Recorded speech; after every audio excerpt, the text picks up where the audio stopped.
Hello and welcome to PIM Talks, where we dive deep into the world of leadership and entrepreneurship. I'm your host Bhavini Jain, and today we have an exceptional guest with us, Mr. Richard Rekhy, Vice Chair at Grand Thornton, Bharat, and a board member of KPMG Dubai. We have the honor of hosting someone who truly embodies empathetic and corporate leadership and visionary thinking. We are thrilled to have you here today, Mr. Rekhy. Welcome to the podcast. So, before we dive into the more profound questions, let's start with something fun and light-hearted. How about a quick rapid fire round, sir? Just a few spontaneous questions to get to know you a little better. Are you ready, sir? Yeah, thank you for having me here and I appreciate all of you all being here. Thank you. Thank you, sir. So, the first question for you: what's the first thing you do every morning? First thing I do every morning, check my phone. You want an honest answer? I'll tell you that. Okay. A book that changed your perspective on leadership. The book that changed mine was a book written on Marvin Bower. Marvin Bower, as I don't know how many of you know him, he was the person who actually made McKinsey what it is. So when I became CEO, somebody gifted me this book, and it changed my entire perspective of how a firm needs to be run. Because he was a very hands-on leader, and I learned a lot from him of how leadership should be done. It's not done from your office, but done on the ground. Absolutely, sir. So, are you a coffee or a tea person? Coffee. Of course, caffeine is important. One word that describes your leadership style. Uh, Passion and energy. There'll be two words: passion and energy. If not a business leader, what career would you have chosen? I don't know actually. Maybe I would have been a designer or an architect because of my ability to understand colors and people say you're very good at it. So I presume that would have been the career. Wow, that's quite interesting. A quote that keeps you motivated. Sorry? A quote that keeps you motivated. Quote. Yeah. One quote. There are many quotes which keep me motivated. Maybe I'll give you two or three quotes, Yes, because actually it's not just one quote. So I'm a big fan of Steve Jobs, and I've read everything on him, seen every movie on him. And one of the quotes that he put is that when you come into the world, if you're not going to make a dent, what's the purpose of coming into this world? So that was one. The other one is Maya Angelou, where she says, it's not about meeting people and doing it, but how do you care for the person you meet? It's not the quote, but it's basically saying how much care you do when you meet people. And I believe in that. I follow it actually. They are so beautiful. One thing that people would be surprised to know about you. I'm shy. I'm an introvert. People don't believe it, but I'm an introvert. Okay. Your favorite way to unwind after a hectic day. Music. And sometimes it is to de-stress myself, a long walk or doing something physical. I agree. Yeah. Last question. The best piece of advice you have ever received.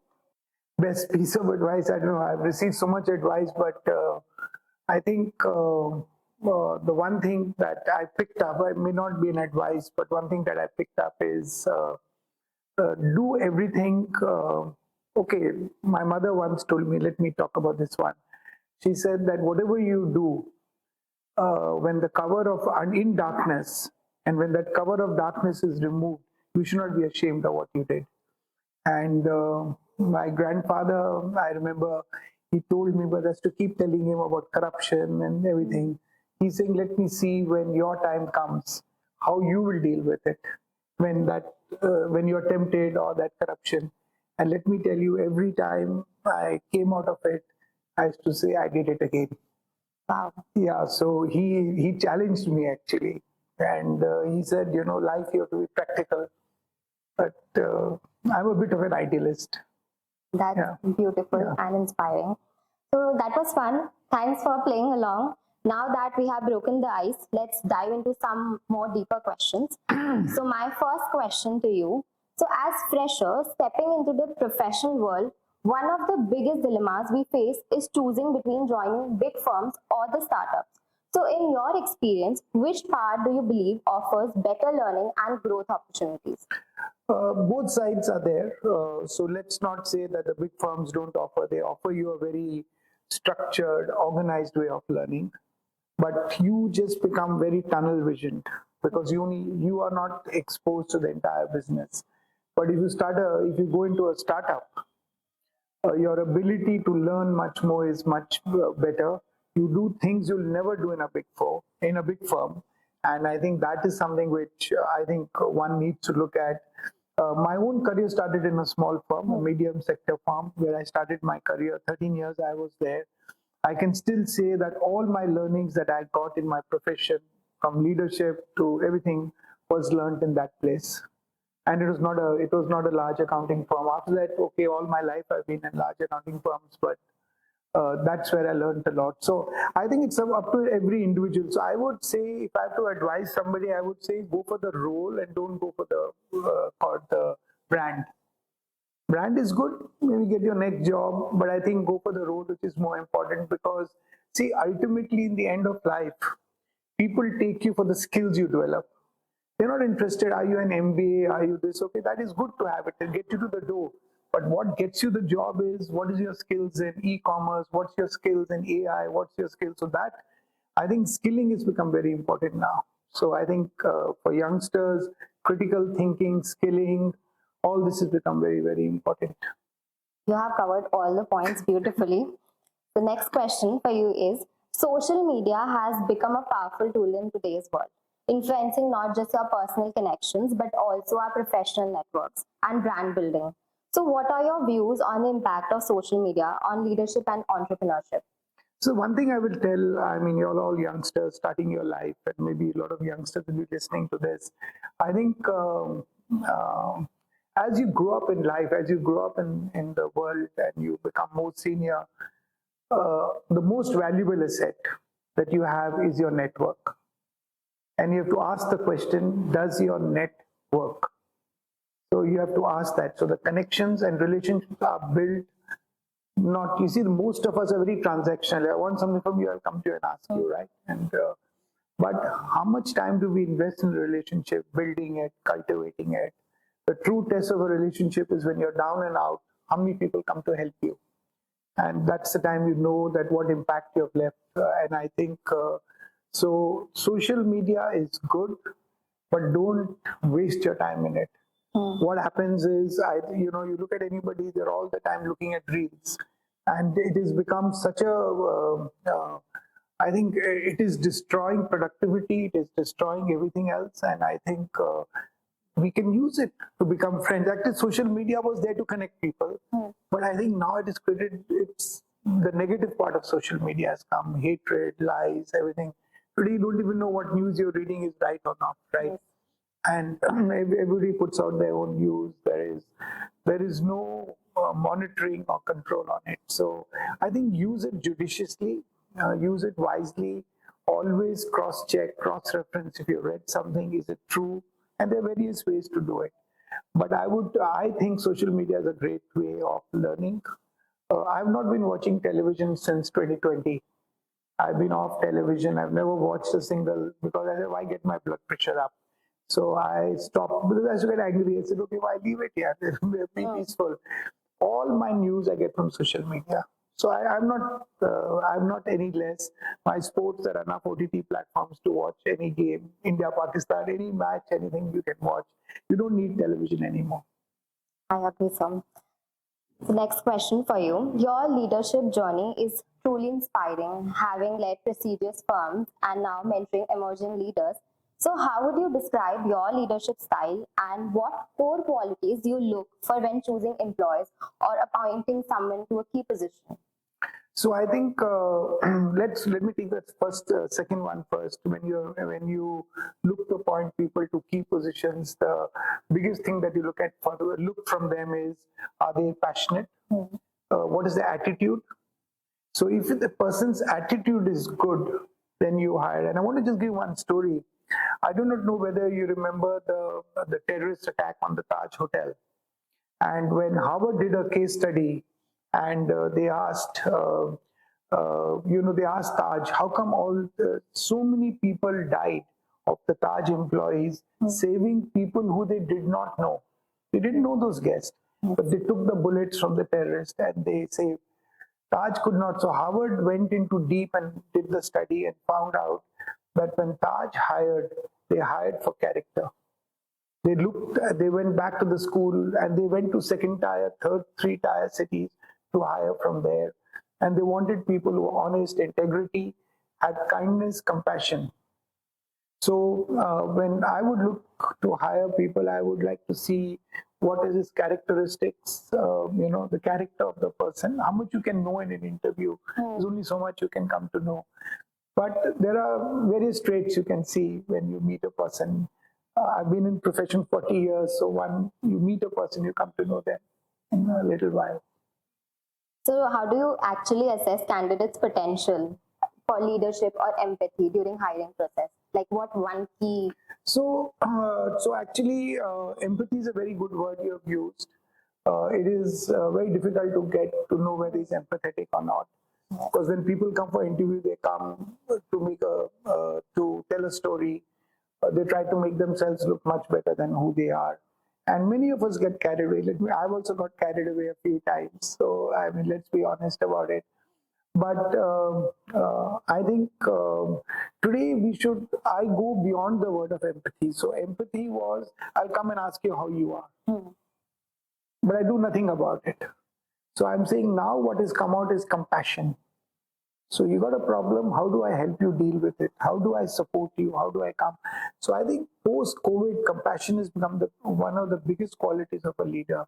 Kindness, employee well-being. So these are things that a leader needs to look at. And as a leader, for me, let me tell you, at KPMG, while I became a CEO, my first town hall I did, I said, I'm not really bothered about the results of the firm.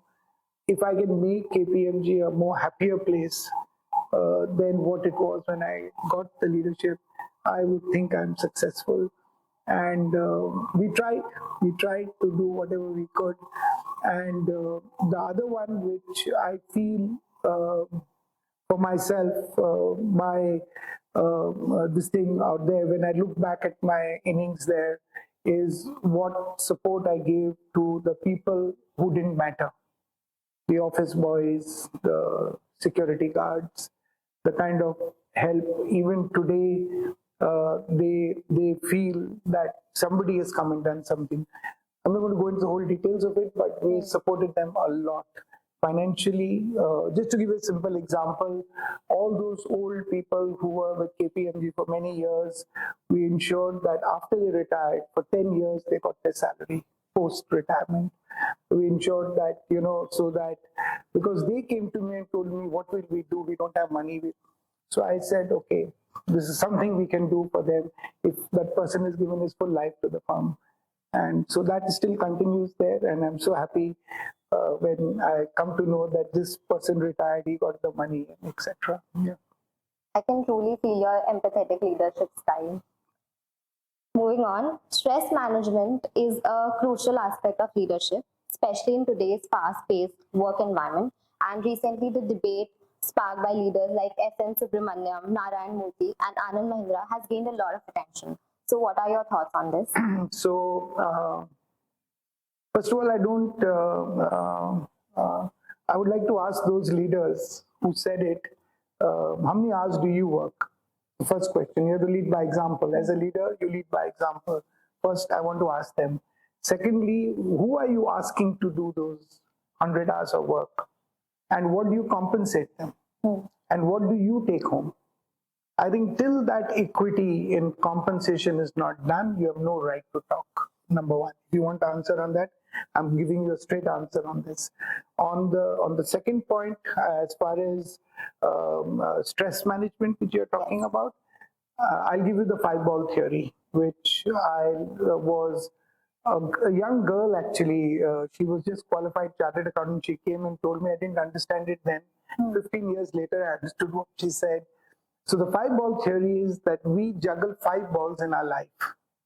One is family, friends, health, spirituality, and job, employment. So these are 5 balls we keep juggling in our lives.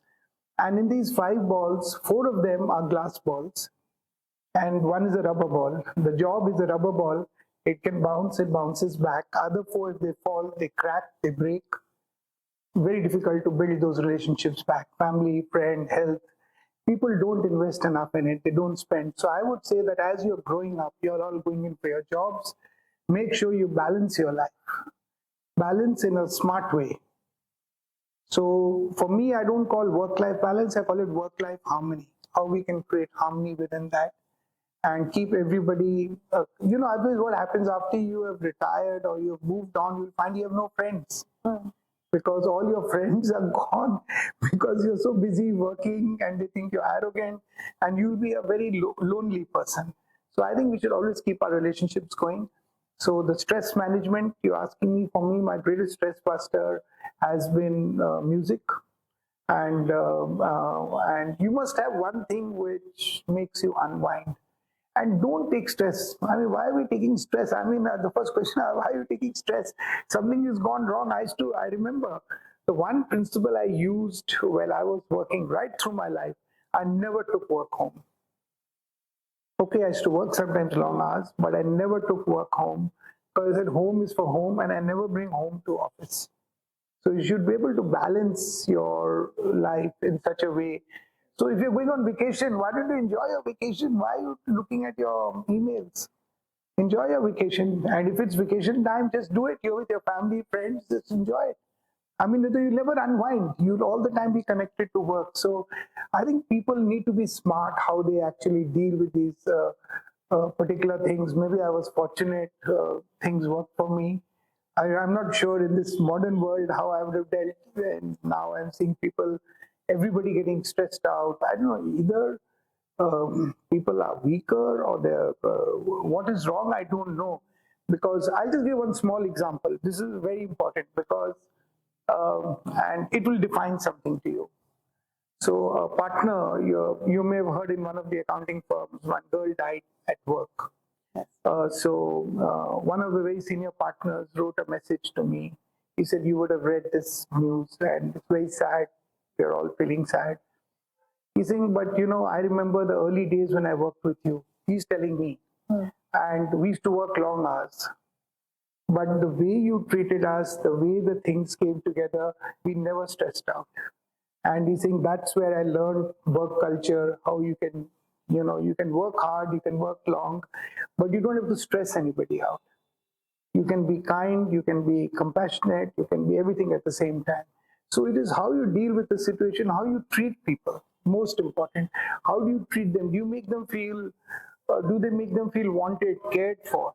And I also tell you one more thing for all you youngsters as you're going up, because by the time you know it will be too late. Titles are given, respect is earned.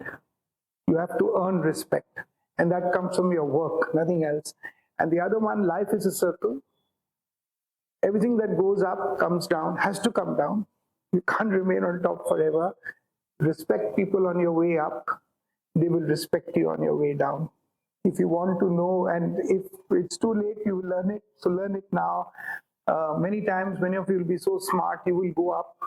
All you colleagues are going to a same job, maybe same company. One of you go higher up. Keep looking behind at your shoulders, at your colleagues. They were colleagues with you.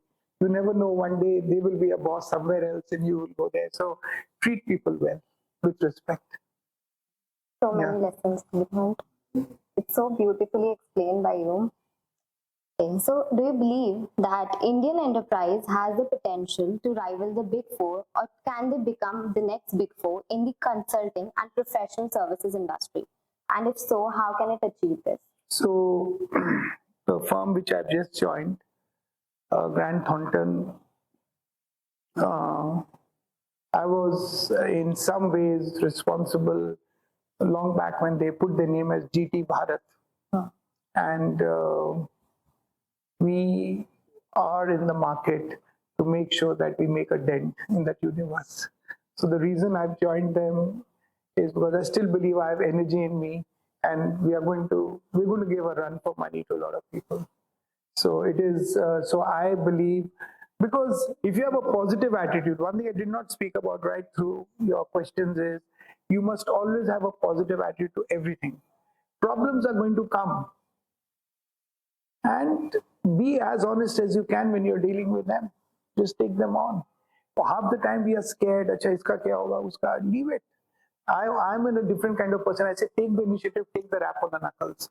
Leadership is about taking the initiative and getting reprimanded. You will get reprimanded, you did something which you should not have done. But I would rather you do it and get reprimanded than just sit back and let it happen. So that's something which I thought for youngsters to learn from. Absolutely. So next is climate change is one of the most pressing global challenges today. So what are your thoughts on the role of business leaders in addressing climate change? So I think it is very important because I think India is one of the countries that is going to get impacted the maximum. You see in the different climate vagaries, because we're an agricultural economy, you get impacted with all this. So I think climate change is very important, and every business leader must take it on their own responsibility of making it done. Okay, let me tell you another thing that is going to happen. When corporate governance first came in a few years back, everybody was ticking the box, but the few companies that actually adopted corporate governance benefited from it. Infosys, Dr. Reddy's, and all these different companies who adopted. So you'll say, what did they gain? They gained hugely in valuation. They got market recognition. They got a brand recognition. And when people were buying or selling, they always got a premium for it. That's exactly what is going to happen in the ESG now, as we call it. You're talking of climate change. So the environment, social, and governance part of it is going to actually get taken. There are going to be rating agencies. They will rate the companies. Companies will get valued. People see the only thing that can drive people is economics, and you will ultimately make more money if you follow good climate practices. Ultimately, you'll make good money. Because today the youngsters or the more younger people don't want to buy from companies which are not environment friendly. So your customers are not going to be there. Who will you sell to? So I think business will drive some of these changes if they don't change themselves. So do you think there is a growing trend of investors which favor the companies with strong environmental policies? Yeah, there are so many of them. There are investment funds, there are banks. I know HSBC has put out a thing that if you don't become carbon neutral by so year, we will withdraw our loans. So you will get loans at higher rates. You may not get loans. So there are companies which do impact funding. So yeah. Also, do you believe that empathy-driven leadership can accelerate climate action within corporations? I'm not sure whether empathy-led leadership will do, but it will definitely go in a long way in trying to address, because somebody who is got compassion, empathy in their DNA, I think they'll do things which are right, and they will make sure. So I think today, if you ask me, the right thing to do is to make sure that the world is the planet is a better place than what we got it. And if you're asking this, I will just say, I change few. Okay, I can give my example. I hope it doesn't sound arrogant, but now I don't give gifts to people. So what I do, I plant trees and give them the certificate that these trees have been planted in your. So I would say plant trees that you will never see. Be a good ancestor. That's a beautiful initiative by you. Since you mentioned about corporate governance, last question for you is that corporate governance is crucial for maintaining transparency in business. So what are your thoughts on the current state of corporate governance, especially in India? I think because corporate governance was a big area of practice for me. When it first came in, we didn't know where to go. We didn't know what were the good standards. I remember I went to South Africa. I was one person written a book on this, and we took some lessons from that author, and we tried to implement a lot. India's come a long way. India's come a very long way. In fact, on paper, our corporate governance standards are as good as anywhere in the world. There's no question. Implementation में थोड़ा problem है. There are some places where it's better, but I think India's come a long way. There will see in any society there will be good and bad people. but I will just say from a basic standard example, and the new generation is very different. If you meet them, talk to them, I mean, for them, they want to follow governance. Yes, you'll get a few examples by Jews and all which come up, but otherwise you'll find generally people are following good governance practices. Yeah. Would you like to share an example of how corporate governance positively impact your business outcomes? Yeah, I mean, like I give you the example of Infosys, Wipro, Dr. Reddy's Laboratories, TCS. The Tata Group is the greatest example of corporate governance. I do not know whether any of you are even aware that all the policies that we have on labor reforms were first put into the Tata Group when there were no such laws in India. There was no bonus, no gratuity, no maternity leave, no 8 hours working. They are the ones who brought all this policy in, and then now the Indian government has brought it and made it part of working. So I think Mr. Jamshedji Tata, the original owner of the founder of the Tata Group, he's an epitome of what it means to have purpose and profit. So for him, profit was not so important; the purpose was more important. And I remember once when the JRD Tata went and he did certain things. I'm going to be a very long story, but what the German this thing when he went to Germany for a loan, they said if that time India's sovereign guarantee was not very valuable. I'm talking of 1960s and all that. So they said a letter from JRD is good enough, which overrid the country's sovereign guarantee that if he gives a letter and commitment, he will keep his word. So the point I'm just saying is people whose word can be actually taken for security, I mean, that's when you know they have arrived. And the Tata Group still follows it. You've seen how Yes, they operate. absolutely. Mr. Rekhy, wow, what an insightful conversation. Thank you so much for sharing your invaluable experiences and perspective on leadership, empathy, and entrepreneurship. Your journey and wisdom are truly inspiring. We greatly appreciate your time and the candidness with which you address each and every question. And I'm sure our listeners have gained a lot of valuable insight today. Thank you once again for being with us. It was an absolute pleasure, sir. Same here. It was a pleasure talking with you. And I want to wish everybody all the best in their careers. You'll get bumps. Just take them. The sun rises every morning. Your career also will move up. And to all our listeners, thank you for tuning in. We hope you found today's episode inspiring and thought-provoking. If you enjoyed this conversation, don't forget to subscribe and stay tuned for more leadership insight. Until next time, stay curious and keep leading with empathy. Thank you.